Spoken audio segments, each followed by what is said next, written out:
ඒ භාග්‍යවත් වූ අරහත් වූ ගෞතම සම්මා සම්බුදුරජාණන් වහන්සේට මාගේ නමස්කාරය වේවා.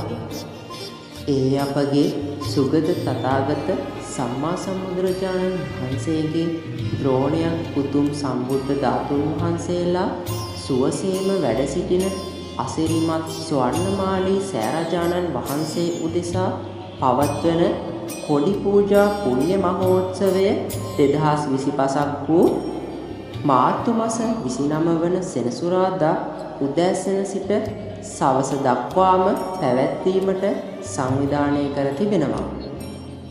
මාර්තු 29 වෙනිදා උදෑසන 6:30 වන විට ස්වර්ණමාලී මහා සෑ පරිශ්‍රවයට ළඟාවීමට සියලු පින්වතුන් කටයුතු කරනවා.